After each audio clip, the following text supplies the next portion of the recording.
Dakar, plus un seul jour ne se passe sans que l'on enregistre les cas de vol, braquage ou cambriolage.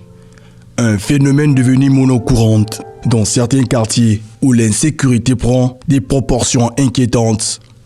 Pentola, un des quartiers de Dakar, où Charlène Eboué, étudiante en journalisme et communication, s'était fait voler et braquer en pleine journée. J'étais victime d'un vol dans un car rapide. En descendant du car rapide, il y avait un monsieur assis qui a fait tomber des pièces. Et je n'avais franchement pas entendu parler de cette méthode, on n'en avait jamais parlé. Donc, en descendant, le monsieur il a fait tomber ses pièces et je me suis mis sur le côté pour laisser le monsieur ramasser les pièces. Et il y avait un autre monsieur à côté de lui, pendant ce temps, qui mettait sa main dans mon sac, qui a récupéré mon téléphone. En descendant, je me suis rendu compte que je n'avais plus mon téléphone sur moi. J'ai pu rattraper le car rapide, mais le monsieur n'était plus dans le car rapide, il est déjà descendu. C'est comme ça que j'ai perdu mon téléphone. On va dire que j'ai été un peu traumatisée parce que ça a limité mes sorties. Avant, je prenais beaucoup les transports en commun, j'ai découvert les endroits de Dakar et autres. Mais limite, ça m'a traumatisée. J'ai fait presque 2 mois sans emprunter un car rapide parce que je me disais que j'ai eu à perdre mon téléphone dans certaines circonstances. J'ai pas compris. Donc, c'est un peu freiné mes sorties, on va dire. Par rapport au braquage, c'était un soir à Point-E. Nous rentrons d'une sortie et en descendant du taxi, il y a 4 gars qui sont arrivés, ils étaient à moto. Il y a un qui est descendu qui avait un couteau sur lui. Il s'est dirigé vers nous, il a demandé à ma soeur de donner son téléphone. Parce que quand on descendait du taxi, elle était en train de ranger son téléphone. Donc il a vu son téléphone. Donc il lui a demandé de donner son téléphone. Et ma soeur a dit non. J'ai dit à ma soeur de donner le téléphone parce que le monsieur avait un couteau, l'agresseur avait un couteau. Elle a dit non. Et moi, j'ai vu le taxi qui nous a déposé, qui était en train de partir. Donc, j'ai couru derrière le taximan pour qu'il revienne nous aider. Mais le fait qu'il se soit stationné sur la route, ça a créé un embouteillage. Donc, il y avait des voitures qui sont arrivées, il y avait des gens qui se plaignaient et les gardiens sont sortis parce que ça a créé un petit bruit. Donc, le fait de voir les gens arriver, ils se sont enfuis. Et c'est comme ça qu'on a pu éviter le pire, en fait, d'être volé ou bien d'être blessé. Pascalia, étudiante également, victime d'un braquage avec ses sœurs, au quartier Médina, sous le regard des riverains qui n'ont manifesté aucun effort pour intervenir. L'histoire se passe au niveau de Médina, à la Vénétia. Enfin, je sortais d'une cérémonie avec des amis et il était aux environs de 23 heures par là. Et du coup, on marchait en groupe. Et on s'est dit, avant, on se disait que il faut essayer de ranger nos téléphones et tout parce que la zone, c'est pas une zone très sécurisée. Du coup, on avance, on chemine et tout. On voit une bande. C'était vraiment un groupe comme si ils étaient en train de marcher comme des personnes normales. En vrai, comme s'ils marchaient, ils partaient quelque part et tout. Mais c'était un groupe, voilà. Donc, on avance et tout. Du coup, on se croise. Et quand on se croise, il y avait 2 de mes amis devant. Moi, j'étais derrière. Enfin, on était séparés. On était deux. Et du coup, moi, je suis derrière. Et au loin, j'aperçois comment il y a un des gars, il tire la sacoche de mon ami. En tirant la sacoche, elle essaie de se débattre. Il a tiré jusqu'en route. Et il y avait une voiture limite qui approchait. Enfin, ça fallait la renverser du coup. Et enfin, nous, ça nous a intrigués. Du coup, on a commencé à courir vraiment pour essayer de chercher le sac et tout ça. Et en courant, on remarque que il y avait des gens aux alentours et puis les boutiques étaient ouvertes et tout. Mais personne n'a fait quelque chose. On nous regardait juste. Les gens rigolaient à la limite. Ils rigolaient et tout. On essayait de poursuivre. Forcément, on nous disait que non, laissez, c'est parti. Mais nous, on insistait. Et en insistant, les gars, ils ont balancé les sacoches et tout. C'est comme ça qu'ils sont partis. C'est comme ça que nous sommes rentrés. Maintenant, de l'histoire, ce qui est vraiment intriguant dedans, c'est que, en fait, la population sénégalaise, je peux dire ça comme ça, n'a pas été sensible par rapport à cette situation, en fait. Vous voyez un peu. Ils nous ont laissés comme ça, abandonnés à nous-mêmes. On était perdus, traumatisés, choqués. Et on n'avait même pas quelqu'un vers qui se tourner en fait. Bon déjà, c'est d'abord un vrai traumatisme parce que ce sont des choses qui n'arrivent pas forcément à tout le monde. C'était nouveau pour nous, pour moi personnellement. C'était nouveau, je suis sortie de là vraiment traumatisée. Limite, je tremblais comme une feuille. Jusqu'à ce que je suis arrivée chez moi, je tremblais. Pour raconter l'histoire, c'était vraiment compliqué. Vraiment compliqué. Et je suis restée chez moi. Pour sortir la nuit, tout ça, c'était pas évident en fait. Donc je restais à la maison. Pour sortir, je regardais toujours derrière moi. En fait, ça a développé en moi une vigilance, mais vraiment à un point inimaginable en fait. Depuis quelques années, à Grand Yoff, vol et agression rythment au quotidien les habitants, nous affirme l'un des doyens du quartier. ñoo ngi leen di nuyu te di leen ziaré te di leen ñaanal jàmm di ñaan tam sama wax ji fekk leen ci jàmm yéen waa Grand Yoff yëpp. Ici, la situation est grave à Grand Yoff. Les jeunes ne veulent plus travailler. Nous sommes dans une insécurité totale. Chaque soir, nous assistons à des braquages, vols à main armée. Vraiment, nous demandons aux jeunes d'arrêter cela, car ça n'honore pas notre quartier. nga góorgóorlu kemtulaay la nga mën ca la ngay def di wax lu baax di ko def. Je suis dans ce quartier depuis les années 1990. J'apprends le Coran aux enfants pour qu'ils puissent avoir une bonne éducation et éviter de tomber dans le banditisme. Et suite à cette insécurité, nous appelons de l'aide aux autorités afin de prendre toutes les dispositions nécessaires pour que cela cesse. Vraiment, nous sommes fatigués. maa ngi fi jàngale alxuraan maa ngi fi jiite ay daayira maa ngi fi digal tudd ay nit maa ngi fi may ay sëy.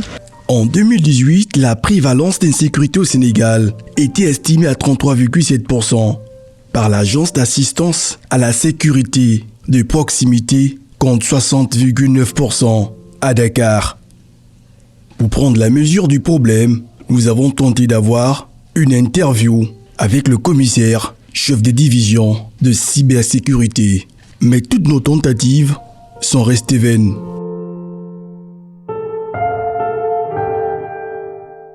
Grâce, j'espère, résidente à Dakar depuis 8 ans, nous donne rendez-vous au Carrefour Liberté 6 pour nous expliquer son agression et celle de sa sœur il y a quelques années de cela. Je suis ici au Sénégal, ça fait déjà 8 ans.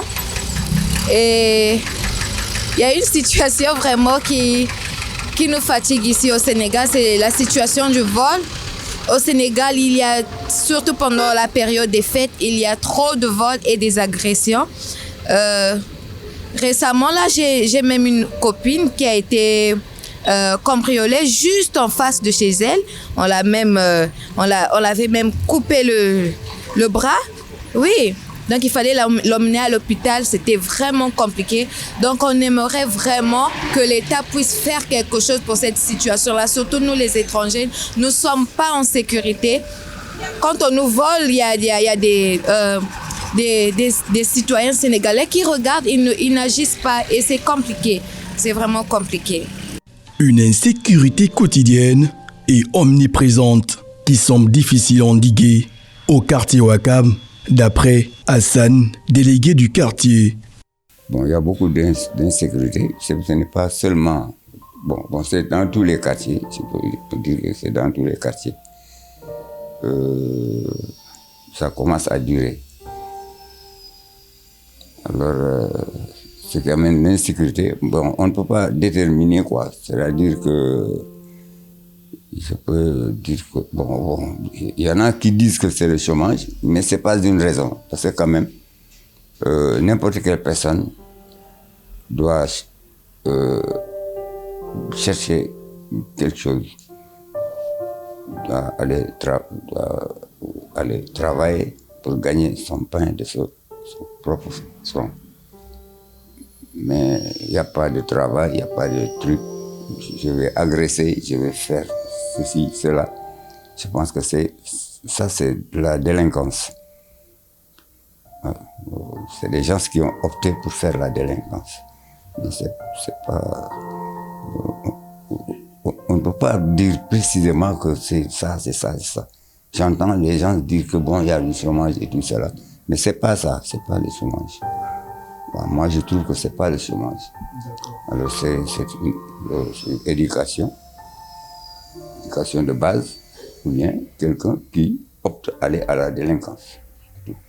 Bon, il y en a qui viennent se plaindre, dire que on m'a agressé par-ci, on m'a agressé par-là. Mais la solution, c'est d'aller voir les autorités compétentes, telles que la police ou la gendarmerie, pour qu'ils puissent prendre leurs précautions. Nous, on ne peut que les avertir. Bon, par exemple, s'il y a beaucoup d'insécurité, on avertit ces autorités pour qu'ils puissent prendre des mesures. Bon, alors la loi ne nous permet pas de frapper ni de séquestrer quelqu'un. Les dispositions qu'on peut prendre, c'est très simple. Le délégué de quartier, s'il respecte sa population, la population le respecte. Moi, personnellement, je peux dire que, en toute franchise, je peux avoir tout dans mon quartier parce que je le remercie. Il me respecte beaucoup. Même il y a des conflits de ménage, je les appelle discrètement, je parle avec des gens et je parviens à réussir à les concilier. Ça vraiment, je remercie le bon Dieu. Même parmi les jeunes, et tout récemment j'ai fait ça, parmi les jeunes, que je vois qu'ils sont en train de trouver un autre chemin, le mauvais chemin, des fois je les appelle et je les parle à huis clos. Il faut éviter ça, il faut regarder devant toi. Il faut regarder ton entourage. Tout ça. Et je parviens même à changer quelques gosses. Voilà. Alors, on ne peut faire que ça. Si tu viens me dire que moi, on m'a cambriolé, je peux venir jusque chez toi pour regarder comment on vous a cambriolé, pour donner pour aller ailleurs, pour dire ça aux autorités compétentes. D'accord. Alors, chef, on va terminer par là. Quel est le message que vous pouvez adresser à ces jeunes qui n'ont pas encore compris que le travail se paye, qui continuent à faire des violences, à braquer? Quel est le message que vous pouvez lancer non seulement à ces jeunes, mais peut-être aussi les autorités, voilà, pour arrêter cela? Non, pour ces genres de délinquance et tout ça, moi je vous ai dit ça auparavant. Je vous dis que seul le travail paye. Mais ces genres de trucs-là, bon, ils sont tous cicatrisés, presque. On les baisse partout, on les fait n'importe quoi, il faut même mourir. C'est des choses à bannir. Non. Moi, je conseille personne de faire ces genres de trucs. Mais à mon niveau, je fais mon mieux. Si je connais quelqu'un qui fait ces trucs, je le conseille. Ou bien, si je ne peux pas l'approcher, je dis ça à ses parents pour demander de conseiller leurs enfants et tout cela. Mais il y a des gens qu'on ne peut pas changer, mais peut-être que de petit à petit. Alors, si on les conseille ou donne des conseils de fur et à mesure, bon, ils peuvent changer, quoi. Mais les faire changer aussitôt comme ça, voilà. Mais il y a un travail que je fais. Bon, je peux pas tout dire, quoi. Mais il y a un travail que je fais. Des fois, je discute avec les gens, regarde, vous voyez. Hein? Mais ici, dans mon quartier, on peut marcher jusqu'à n'importe quelle heure. Un jour, j'ai rencontré une femme. je ne sais pas c'est quelle nationalité. Bon, on l'a agressée. Elle est sortie de l'ombre. Elle a trouvé des enfants qui discutaient. Bon, elle a demandé, les enfants, moi j'étais là, j'ai regardé.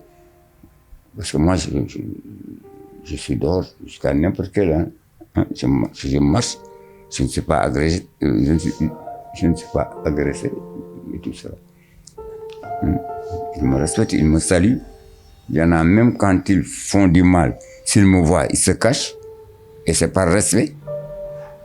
Hein? C'est par respect, ils me respectent. Ouais. Après, quand elle est sortie, elle a raconté de n'importe quoi. Oui, vous le connaissez et tout cela. Hein? Le gars là, il est passé par là et tout. Les gosses lui ont dit, mais on ne connaît pas tout le monde. On ne connaît pas tout le monde. On ne savait même pas qu'on t'a agressé. Je viens de vous dépasser tout à l'heure. Bon, ouais, je vais à la gendarmerie. Après, les gosses lui ont dit, vas-y. Une situation amère que dénoncent également ces deux riverains de Liberté 6. De toutes les manières, je pense que tout le monde doit prendre ses précautions avant de prendre des véhicules. Ou bien, en général, les gens fréquentent les marchés. Et généralement, c'est dans ces marchés-là que se font les vols à la tire et tout ce qui s'ensuit. Maintenant, ce qu'il y a lieu de retenir, c'est que, en général, si on n'est pas très habitué ou bien si on n'est pas en groupe, il vaut mieux fréquenter les marchés, disons, durant la journée. C'est mieux que de le faire pendant la soirée et disons lorsqu'on tire vers la nuit. Parce qu'effectivement là, on n'est plus exposé. Oui, actuellement, il y a trop de vols, surtout la période des fêtes de Noël là. Il y a trop de vols et d'agressions. D'abord, tout cela est dû à un manque d'emploi. Parce que voilà, la jeunesse n'a pas de travail, de boulot. Voilà, les gens sont frustrés. Ce qui fait que certains d'autres sortent pour aller agresser des gens, braquer des banques ou bien braquer des boutiques. Tout ça peut-être pour avoir quelque chose à manger ou bien à faire quelque chose de... Moi, le message que je pourrais lancer, c'est d'arrêter de braquer et d'aller faire quelque chose qui pourrait peut-être te permettre de gagner dignement ta vie. Parce que aller voler quelqu'un qui a durement travaillé et aller prendre cela, c'est pas du tout bon. Donc du coup, pour moi, c'est aller de chercher quelque chose que tu peux faire pour pouvoir gagner dignement ta vie. Parce que c'est pas bon du tout dans la vie, quoi. Parce que déjà, dès que tu voles, tu fais que celui-là aussi, ça peut amener d'autres choses, quoi. Paga Nyombi, étrangère venue du Gabon, pour étudier, que nous n'avons pas pu rencontrer. Mais elle nous a envoyé son témoignage qu'elle a subi dans la capitale. Il y a de cela, je pense, 2 mois. Je pense que c'était le 28 octobre et le 27 octobre. J'ai été victime d'un vol dans un car rapide. Bon, vu que j'ai souvent pour habitude de prendre des cars rapides le matin pour aller à l'école et tout, ce jour-là, j'étais en retard. J'avais mis mon téléphone à la petite poche à regarder mon sac. Et assise et tout, après il y avait un monsieur devant moi qui s'est déplacé, vu que le monsieur qui était devant moi était descendu. L'autre monsieur s'est déplacé et il est s'asseoir en face de moi. Vu que j'étais un peu en retard, je regardais rapidement. Après, en regardant l'heure, je sais pas, dans la précipitation et tout, j'ai sorti ma carte, j'étais déjà proche de l'école et tout, j'ai ouvert mon téléphone dans le sac. Et j'ai mis mon sac au dos et tout. J'ai pas fait attention. Le gars, il a ouvert mon sac, il a pris mon téléphone. Je ne m'étais pas rendu compte. Et en descendant, j'étais en train de demander la monnaie à la policier. Il m'avait pas remis la monnaie. Au moment où il me remettait la monnaie, quand il m'a remis la monnaie, j'ai ouvert mon sac dans ma monnaie. Ma monnaie, quand j'ouvre le sac, je remarque qu'il y avait mon téléphone, il y avait juste des... Je me suis opposée de vous. J'ai dit, la grande poche, j'ai été lourd, je n'arrivais pas. Je suis tranquillement allée à l'école. Après, j'ai porté plainte. Bon, après avoir porté plainte de tout, on m'a dit de pas. Mais après, ils m'ont fait comprendre que je Après le vol en lui-même, c'était pas grave. Ce qui m'a un peu fait mal, c'est le comportement des gens autour. Parce que dans un cas rapide, on te vole une fois et pour eux, c'est rien. Pour eux, ils ont déjà normalisé pour eux, le vol, c'est normal. Mais moi, personnellement, ça me disait trop rien. Moi, c'était juste le fait de, je m'étais imaginé si on m'avait agressé et tout. Après, bon, je suis rentrée à la maison, ok. J'ai mes soeurs, moi, ça va parce que je suis pas seule. J'imagine une personne qui est seule. Voilà. Une insécurité grandissante, presque chaque jour, à Dakar, qui laisse beaucoup d'étrangers dans l'inquiétude. Ces derniers demandent aux autorités compétentes de prendre la mesure idoine pour garantir leur sécurité. Si les autorités peuvent augmenter la vigilance, c'est-à-dire pas seulement surveiller dans les carrefours et autres, aller sur le terrain, c'est-à-dire dans les ruelles et autres, ça va beaucoup aider la population, surtout les étrangers. Parce que dans la plupart des cas, c'est souvent nous qui sommes plus visés. La plupart des vols, cambriolages et autres, on vise plus les étrangers. Parce qu'on se dit qu'on n'a pas de parents ici, donc on n'aura pas le courage d'entreprendre certaines démarches. Facilement, on va laisser tomber. Donc, je demanderai aux autorités d'augmenter la surveillance, surtout la nuit. Et pas que dans les carrefours, devant les boîtes de nuit. D'aller sur le terrain pour mieux veiller à la population.